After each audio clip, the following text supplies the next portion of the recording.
Good morning to all. Welcome to my channel unique study hub by Neha. This is Neha. तो कैसे हैं आप सब? होप सो सब बढ़िया होंगे। तो गाइस, आज का हमारा टॉपिक है समाज से रिलेटेड हिंदी व्याकरण मैं आपको करवा रही हूँ। इससे पहले मैं आपको हिंदी में करवा चुकी हूँ संज्ञा, सर्वनाम एंड विशेषण। तो आज बारी है समास की, और समास का ये वीडियो आपके हर कॉम्पिटिटिव एग्जाम के लिए बहुत ज़्यादा इंपॉर्टेंट रहेगा। चाहे कहीं भी हिंदी ग्रामर आती है वहाँ भी इम्पोर्टेंट रहेगा, और साथ ही साथ 6 से लेकर 12 तक के बच्चों के लिए भी बहुत ज़्यादा इंपॉर्टेंट रहेगा, क्योंकि 6 में जो है इंट्रोड्यूस कर दी जाती है आपकी हिंदी व्याकरण को। ओके, तो चलिए वीडियो को स्टार्ट करते हैं। अपने नोट्स आप खुद बनाएंगे। नोट्स पर आपने बिल्कुल भी डिपेंड नहीं रहना है, और video maximum like, share and subscribe आप ज़रूर कीजिएगा। चलिए वीडियो को स्टार्ट करते हैं। समास का अर्थ क्या होता है? समास का अर्थ होता है संक्षेपीकरण करना, घटाना, संक्षिप्त करना या कम करना। ठीक है, जैसे मान लीजिए रोगग्रस्त, मैं आपको एक एग्जांपल दे रही हूँ। अब एक तो ऐसे आ जाए कि रोगग्रस्त, और एक आ जाए रोग से ग्रस्त।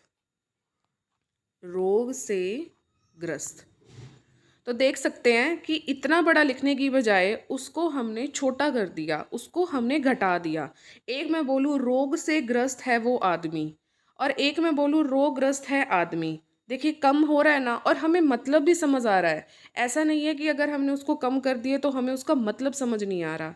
तो समास का सिर्फ और सिर्फ इतना सा ही फंडा है कि आप उस चीज़ को कम कर दीजिए, लेकिन अगर उस चीज़ को, उस शब्द को, उस वाक्य को अगर आप कम कर रहे हैं तो उसका भी वही प्रॉपर मीनिंग होना चाहिए जो उस वाक्य में या उस पद में जो भी आपको दिख रहा है, संक्षिप्त करके भी वही दिखना चाहिए। ऐसा नहीं है कि कोई उसका अर्थ ना निकले। ठीक है, अर्थात दो पदों का ऐसा संक्षिप्त रूप जो पद के समान ही अर्थ धारण करे। ठीक है, जैसे मैंने आपको अभी अभी बताया राजा रानी, राज रानी।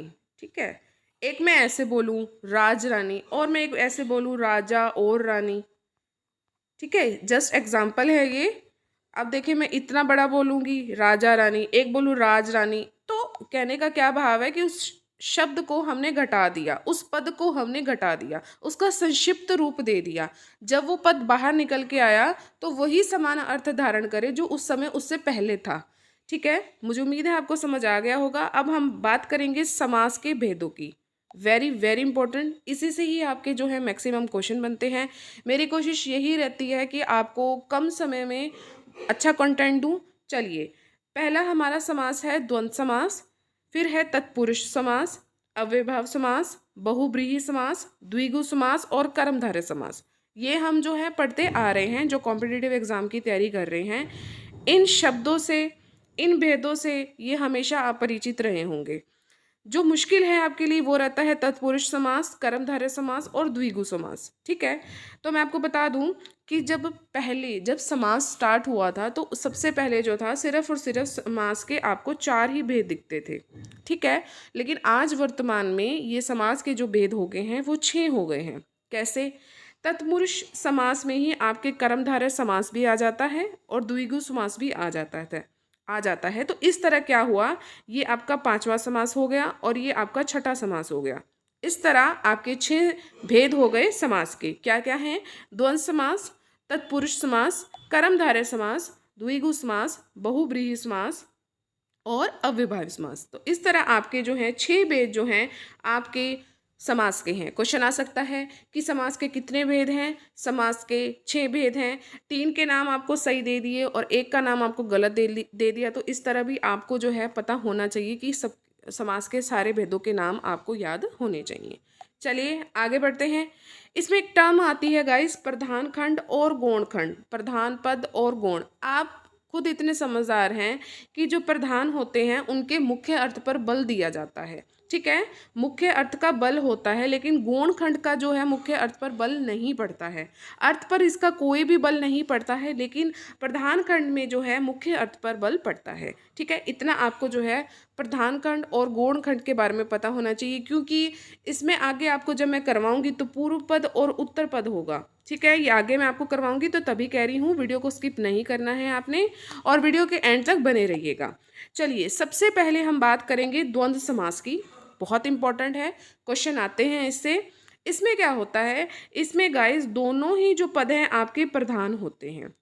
दोनों पद कौन कौन से? पूर्व पद और उत्तर पद, दोनों ही जो पद हैं आपके प्रधान होते हैं। और इसका जो हम आइडेंटिटी कर सकते हैं वो किससे कर सकते हैं? और से, अथवा से, या से, या एव से। अगर ये चार शब्द आपको दिख जाते हैं तो इसका मतलब क्या होगा? वो आपका द्वंद्व समास होगा। ये इसकी एक आइडेंटिटी है। उदाहरण देती हूँ, जैसे भाई बहन। अब देखिए, भाई फिर डैश आ गया बहन। अब ये भी प्रधान है, भाई भी प्रधान है पद, और बहन भी प्रधान है। तो क्या होगा? भाई और बहन, हम कहते हैं ना भाई और बहन। और दूसरी पहचान क्या हुआ कि इसमें जो और आ गया शब्द, ये आ गया, तो ये क्या हुआ कि इसकी पहचान है कि ये क्या है? द्वंद्व समास है। ठीक है, एक एग्जांपल और दे रही हूँ आपको, गंगा यमुना। गंगा यमुना। अब देखिए, यहाँ पर ये भी प्रधान है, ये पद भी प्रधान है, और यमुना भी प्रधान है। लेकिन इसकी जगह एक तो ये प्रधान हो गए। अगर आपको प्रधान नहीं समझ आ रहा है तो क्या करेंगे आप? बीच में योजक लगा दी, जैसे कि और लगा दिया, तो गंगा और यमुना। तो इस तरह क्या हुआ? गंगा और यमुना। तो ये क्या हो गया? द्वंद्व समास हो गया। एक और पहचान है जो मैं आपको बता रही हूँ कि द्वंद्व समास में दोनों पदों का संज्ञा, सर्वनाम अथवा क्रिया होना चाहिए। संज्ञा मैं आपको करवा चुकी हूँ ना, क्रिया इसके बाद ही करवाऊंगी मैं आपको। संज्ञा आपको करवा चुकी हूँ, सर्वनाम आपको करवा चुकी हूँ। ये अगर ये चीज़ें भी अगर आपको दिख रही हैं, जैसे मैंने आपको कहा भाई बहन, तो ये क्या है? ये संज्ञा है, ये संज्ञा हो गई। ठीक है, और सर्वनाम क्या होता है? यह, वह। ठीक है, तो ये हो गया, ये तो आपकी संज्ञा होगी। गंगा और यमुना भी संज्ञा है। ठीक है, तो आप समझ रहे हैं ना बात को कि संज्ञा का जो है, मैंने आपको चैप्टर बहुत आराम से और बहुत अच्छे से सिखाया है। तो प्लीज़ उस वीडियो को भी देख लीजिए, संज्ञा के कॉन्सेप्ट को भी क्लियर कीजिए। तो अब आपको एक पहचान ये मिल गई है कि इसमें अगर और, अथवा, या, एवं आ जाता है तो वो तो आपका द्वंद्व समास कहलाता है। दूसरी इसकी आइडेंटिटी है कि इसमें दोनों ही पद क्या होते हैं? प्रधान होते हैं। तीसरी आइडेंटिटी इसकी ये है कि इसमें दोनों जो पद होते हैं उसका संज्ञा, सर्वनाम या क्रिया होना चाहिए। कंपल्शन है कि ये तीनों चीज़ें, इन तीनों चीज़ों में से एक जो है ज़रूर होनी चाहिए, तभी क्या होगा? वो आपका द्वंद्व समास होगा। ओके, आगे बढ़ते हैं द्विगु समास की ओर। Very very important. इस समास में क्या होता है? आपका जो पहला शब्द होता है वो संख्यावाची विशेषण होता है, और जो दूसरा पद होता है वो प्रधान होता है। यानी कि क्या है कि पहला तो अगर संख्या ही होगा, जैसे 1 2 3 4 संख्या मैंने आपको करवाई है अच्छे से और आपको पता भी है। अब देखिए एग्जाम्पल के थ्रू मैं आपको बताती हूँ। पंचवटी। पंचवटी। अब आप यहाँ देख रहे होंगे कि जो पहला शब्द है वो संख्यावाची है। पंच मतलब 5, वटी हो गया, और इसमें जो दूसरा पद है ये आपको वटी दिया हुआ है, ये दूसरा पद प्रधान हो गया। सप्तऋषि, इससे बहुत आसानी से आप सीख जाएंगे। सप्तऋषि। अब सप्त क्या हो गया? आपका संख्यावाची विशेषण हो गया है, संख्यावाची है ना, और जो ऋषि क्या हो गया? ये आपका दूसरा पद क्या हो गया? प्रधान हो गया। तो इस तरह क्या हुआ? ये आपका क्या हो गया? द्विगु समास हो गया। और भी एग्जाम्पल हैं, पंचवटी, सप्तऋषि, चौराहा, दोपहर, नवग्रह, नवरात्रि, दशानन। अब दशानन में अपवाद है। दशानन में कैसे है? अगर मान लीजिए दशानन जब भी वर्ड आ जाता है तो हमारे माइंड में जो है रावण की छवि बन जाती है। ठीक है, और मैं आपको बता दूं कि अगर अगला मैं आपको बहुब्रीही करवा रही हूँ, अगर आपके ऑप्शंस में बहुब्रीही नहीं है तो आपने द्विगु को करना है। बहुब्रीही मैं आपको समझाती हूँ। अगर आपके ऑप्शन में बहुब्रीही नहीं है तब आपने द्विगु को टिक करना है। अगर आपके ऑप्शन में द्विगु और बहुब्रीही दोनों हैं तो आपने बहुब्रीही को करना है, क्योंकि बहुब्रीही जो है सबसे बड़ा है। ठीक है, ये सर्वोपरि है, इसको हमने ऊपर ही रखना है। ठीक है, तो क्या है कि ये आपका द्विगु समास भी है, क्योंकि यहाँ पे दश आ गया और आनन हो गया, ये आपका दूसरा पद प्रधान हो गया। मैंने आपको बता दिया है कि अगर अगर क्या आता है कि बहुब्रीहि आ गया है तो आपने बहुब्रीहि को ही टिक करना है। द्विगु है तो द्विगु को कर दीजिए। ओके, तो ये था द्विगु समास। मुझे उम्मीद है आपको ये समझ भी आ गया होगा। आगे बढ़ते हैं बहुब्रीहि समास की ओर। इसमें क्या होता है, इसमें ये होता है कि जो दोनों ही पद होते हैं वो अप्रधान होते हैं और अपना अर्थ छोड़ के कोई तीसरा अर्थ जो है धारण कर लेते हैं और अपना तीसरा पद बना लेते हैं। ठीक है, अब मैं आपको बता देती हूँ इसका बिल्कुल सिंपल सिंपल सा लॉजिक। जैसे मान लीजिए कि किसी भगवान से रिलेटेड कोई आ गया कि नीलकंठ हो गया, नीलकंठ आप सबको पता है हम शिव जी को कहते हैं, लंबोदर हो गया हम गणेश जी को कहते हैं। तो ऐसे ऐसे ही एग्जाम्पल आपके दिए हुए होते हैं, वो कुछ यूनिक ही दिखते हैं। ठीक है, वो आपको पहचान हो जाती है। तो वो सब के सब क्या होंगे, इसमें जो दोनों ही पद है, देखिए ये भी नील है और ये कंठ है, कोई मतलब पद मतलब दोनों ही पद इसमें अप्रधान होते हैं। और तीसरा ही वर्ड निकाल लेंगे। अब तीसरा क्या निकला, इससे शिवजी निकल गया कि शिवजी को हम नीलकंठ कहते हैं। लंबोदर हो गया, लंबा है उधर जिसका, क्या किसका है, गणेश जी का है। चक्रपाणी चंद्रमौली पीताम्बर हम कृष्ण जी को कहते हैं। तो इस तरह क्या हुआ, ये जब जितने भी आपके, मैं आपको मोस्टली ऐसे ही होता है कि जो भगवान जी से रिलेटेड जितने भी उनके टर्म्स होते हैं ना, जितने शब्द होते हैं, तो वो सभी के सभी क्या होते हैं, बहुब्रीहि समास होते हैं। ठीक है, तो इस तरह मुझे उम्मीद है आपको बहुब्रीहि समास भी जो है समझ आ गया होगा। अब बात करेंगे हम कर्मधारय समास की। कर्मधारय समास में क्या होता है, इस समास में जो है एक पद विशेषण होता है और जो दूसरा होता है वो विशेष्य होता है।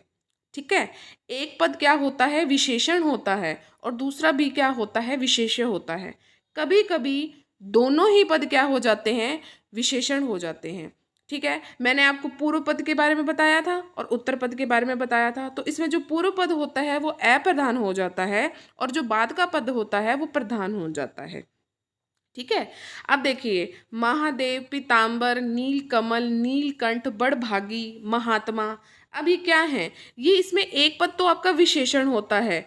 अब मैंने आपको विशेषण के बारे में बताया था, संज्ञा और सर्वनाम की जो विशेषता बताता है उसको हम विशेषण कहते हैं। जो विशेषण की भी विशेषता बताए उसको विशेष्य कहते हैं। ठीक है, तो मैंने आपको ये करवाया था, बहुत अच्छे से करवाया था, विशेषण की वीडियो ज़रूर देखिएगा। तो इसमें क्या है कि इस समास में एक पद जो होता है विशेषण होता है। अब देखिए यहाँ पर महादेव की यहाँ पर एक विशेषण है, इसकी विशेषता क्या है, इसकी विशेषता ये है कि ये जो है आपके शिवजी से रिलेटेड है। ठीक है, तो ये क्या है, इसमें आपको जो है कन्फ्यूजन सी रहती है बहुब्रीहि समास में और आपके कर्मधारय समास में।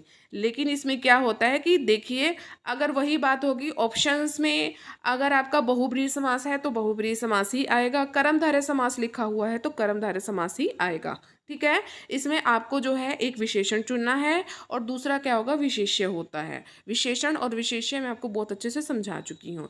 अब इसमें क्या होता है कि कभी कभी दोनों पद आपको विशेषण मिल जाते हैं। ठीक है, बड़भागी, अब बड़भागी है ये भी विशेषण है। ठीक है, जो मतलब बहुत अपर है, अब उसकी विशेषता बताई जा रही है ना, तो ये विशेष्य हो गया। ठीक है, महात्मा, महान है जो आत्मा। ठीक है, महात्मा क्या हो गया, एक विशेषण हो गया। अब उसकी विशेषता बताई जा रही है कि जो महात्मा बैठी वो बहुत महान है। ठीक है, तो इस तरह क्या हो गया, ये कर्मधारय समास हो गया। तो मुझे उम्मीद है आपको कर्मधारय समास भी समझ आ गया हो गया। आगे बढ़ते हैं अव्ययभाव समास की ओर। इसमें होता है कि जो पहला पद होता है वो अव्ययवाची होता है। ध्यान से देखिए, मैंने कहा है जो आपका पहला पद होगा वो अव्ययवाची होगा। एग्जाम्पल ले रहे हैं यथाशक्ति। अब जो यहाँ पर आपका यथा है, मैंने बोला है कि पहला पद, तो यथा प्लस में शक्ति। अब यथा से आपके और वर्ड्स भी बनते हैं तो इससे पता लग जाएगा कि ये अव्ययवाची है। यथा शीघ्र, यथा धर्म, यथा कर्म। ठीक है, तो इस तरह क्या हुआ, जो पहला पद होगा वो आपका अव्ययवाची होगा। अब एक एग्जाम्पल और ले रहे हैं, प्रतिदिन, प्रति प्लस में दिन। अब जो प्रति है आपका अव्ययवाची है, प्रति प्लस में एक, प्रत्येक, प्रति माह, प्रति वर्ष। ठीक है, तो इस तरह क्या है, ये आपका अव्ययभाव समास हो गया। एक अपवाद है धीरे धीरे, तो धीरे धीरे अगर कहीं आ जाता है, कुछ कुछ आ जाता है, तो ये सभी वर्ड्स क्या हैं, ये आपके अव्ययभाव समास हैं। ठीक है, आगे बढ़ते हैं तत्पुरुष समास की ओर। इंपॉर्टेंट है ये। इसमें क्या है कि पूर्व पद जो है और उत्तर पद, पूर्व पद क्या होगा आपका, उसमें सहायक होगा। ठीक है, पूर्व पद आपका इसमें सहायक होगा और उत्तर पद इसमें आपका प्रधान होगा। देखते हैं कैसे। दोनों पद किसी न किसी कारक चिन्ह से ये बंधे होते हैं। इसकी सिर्फ एक ही आइडेंटिटी है जो आपको बहुत ज़्यादा मुश्किल लगता है, कि तत्पुरुष समास जो है किसी न किसी कारक चिन्ह से बंधा होता है। जैसे कि राजपुत्र, राजा का पुत्र, आपको अभी कारक चिन्ह करवाऊंगी मैं। राजा का पुत्र, राजरानी, राजा की रानी। ठीक है, मैंने आपको स्टार्टिंग में करवाया था ना राज रानी, तो वो राजा की रानी आएगा। रोगग्रस्त रोग से ग्रस्त होगा। ठीक है, तो अब यहाँ देख सकते हैं जो यहाँ पर का है, की है और से है, तो ये आपके कारक चिन्ह हैं। ये इन चीज़ों से, ये इससे बंधे हुए होते हैं। इसकी मेन आइडेंटिटी यही है। तत्पुरुष समास की सिर्फ और सिर्फ आइडेंटिटी यही है। अगर आप कंफ्यूज होते हैं तो ये कारक चिन्ह से क्या होते हैं, बंधे होते हैं। अब तत्पुरुष समास के भेद जान लेते हैं, जो ही आपके जो आपके कारक के भी भेद हैं।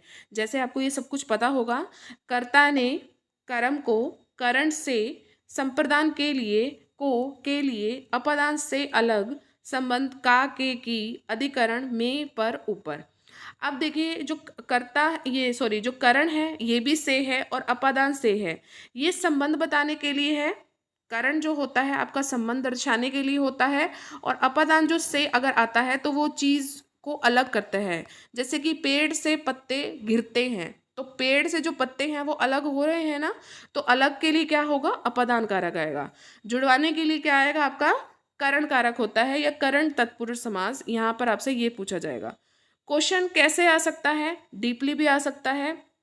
अब यहाँ पर आपसे पूछा जा रहा है कि राजा का पुत्र, ठीक है, राजा का पुत्र, यानी कि ये संबंध तत्पुरुष समास है। देखिए यहाँ पर आ रहा है ना का के की। अगर बहुत ज़्यादा डीप पूछा जाता है आपसे कि जो राजपुत्र है या राजा का पुत्र, ऐसे पूछा जाए तो ये कौन सा समास है, तो ये संबंध तत्पुरुष समास है। ठीक है, और इसी तरह आ जाए राज रानी, राजा की रानी, तो ये भी क्या है, आपका संबंध तत्पुरुष समास है। डीप पूछा जाए तभी कहते हैं कि ये चिन्ह आपको याद होने चाहिए। ठीक है, रोग से ग्रस्त, रोग से ग्रस्त, तो ये क्या है, आपका करण तत्पुरुष समास है। ठीक है, और कुछ और भी हैं जो आपको पता होने चाहिए। गिरह गट, गिरह कट, गिरह को काटने वाला, देखिए यहाँ पर को आ गया ना। स्वर्गवास, स्वर्ग को वास, कईयों को पता ही नहीं होता कि स्वर्गवास का जो है अगर हम करते हैं विच्छेद करते हैं तो क्या होगा, स्वर्ग को वास। ठीक है, तो तत्पुरुष समास के ये भेद हैं। इनकी पहचान क्या है, सिर्फ और सिर्फ इनके कारक चिन्ह हैं। तो इस तरह आपका जो है तत्पुरुष समास भी कंप्लीट हो गया है। लेकिन इसके 3 भेद जो है अब कॉम्पिटिटिव एग्जाम में आने लग गए हैं, तो वो भी आपको पता होने चाहिए। तो उसमें क्या है, नन तत्पुरुष, इसमें क्या है, नकारात्मक का भाव आपको मिलता है। इम्पॉर्टेंट इतना नहीं है, लेकिन आपकी जो है जानकारी के लिए मैं आपको बता रही हूँ। क्वेश्चन आ भी सकता है। नन तत्पुरुष, इसमें नकारात्मक का भाव मिलेगा, जैसे कि अनहित, अविवेक, अनदेखा। देखिए आ रहा है नकारात्मक कि मैंने उसको इग्नोर कर दिया, अनदेखा कर दिया। अविवेक है, एक विवेक बुद्धि बोलते हैं, एक अविवेक हो गया, एक अनहित हो गया। ठीक है, एक सेकंड आपका है प्रादि तत्पुरुष। इसमें प्र जो है, पहले इससे जितने भी वर्ड बनते हैं वो प्रादि तत्पुरुष कहलाते हैं। प्र से मैं आपको बता रही हूँ प्रमाण, और एक है प्रचलित। ठीक है, तो ये आपका क्या हुआ, ये आपका हो गया प्रादि तत्पुरुष। एक आपका है अलुक तत्पुरुष। सिर्फ और सिर्फ ये 2 वर्ड से जो मेरे को लगता है इंपॉर्टेंट है, युधिष्ठिर और मनसिल। जब हम एमसीक्यूज करेंगे तो उसमें भी आ जाएंगे। ठीक है, तो कैसी लगी आपको वीडियो। हमारा जो है समास का टॉपिक बिल्कुल कंप्लीट हो चुका है। मुझे उम्मीद है कि आपके जो है समास के कॉन्सेप्ट बिल्कुल क्लियर हो गए होंगे। ठीक है, अगर समझ नहीं आया है वीडियो को दोबारा देखिए। जानती हूँ कर्मधारय समास में आपको थोड़ा सा लगेगा, लेकिन आप दोबारा देखिए, हो जाएगा। जब हम क्वेश्चन करेंगे ना फिर दोबारा से हो जाएगा। आप एमसीक्यू लगाइए, वहाँ भी आपको बहुत अच्छी अच्छी जानकारी मिल जाती है। ठीक है, तो कैसी लगी कमेंट सेक्शन में अपने फीडबैक अपना ज़रूर देना है। वीडियो को maximum like, share and subscribe हमने ज़रूर करना है। विदिन 18 मिनट्स मैंने आपको समास करवा दिए हैं। ठीक है, लाइक, शेयर एंड सब्सक्राइब आप ज़रूर कीजिएगा। बेल ज़रूर प्रेस कीजिएगा, ऑल पर ज़रूर क्लिक करना है, ताकि हमारे चैनल पर जितनी भी वीडियोस डलें उसकी नोटिफिकेशन आपको टाइम टू टाइम मिलती रहे। इसके बाद मैं आपको करवाऊंगी इकोनॉमिक्स, इकोनॉमिक्स का नेक्स्ट चैप्टर जो मैं आपको करवाऊंगी, नेक्स्ट पार्ट आपको करवाऊंगी। और सिविक्स भी अब आपकी बैक टू बैक 2 क्लासेज होंगी। ठीक है, बैक टू बैक 2 क्लासेज होंगी। जल्दी से जल्दी उसको भी कंप्लीट कर लेते हैं, फिर इसके बाद हम अपनी एनसीईआरटी स्टार्ट करेंगे। ठीक है, तो शेयर मैक्सिमम कीजिए। आप आपके जितने भी एजुकेशनल ग्रुप हैं उसमें शेयर मैक्सिमम कीजिए। सब्सक्राइब आप ज़रूर कीजिए, नया चैनल है उसको ग्रो करने में हेल्प कीजिए। साथ में मेरा फेसबुक पेज भी है, नीचे आपको लिंक मिल जाएगा। पुराना है पेज, लेकिन इसमें भी मैं आपको अच्छी अच्छी इन्फॉर्मेशन देती हूँ। और मैं आपको ये कहना चाहूँगी कि आप टेलीग्राम लिंक भी ज्वाइन कर लीजिए, क्योंकि इधर भी मैं आपको मतलब एसएसटी से रिलेटेड जो है आपको मटेरियल प्रोवाइड करती हूँ, जो आपको पढ़ने में मज़ा भी आएगा और आपके काफ़ी कॉन्सेप्ट क्लियर भी होंगे। ठीक है, दोनों के जो लिंक हैं आपको नीचे डिस्क्रिप्शन बॉक्स में मिल जाएंगे। तो मिलेंगे अपनी नेक्स्ट वीडियो में। Till then thank you so much for watching. Bye bye guys and take care.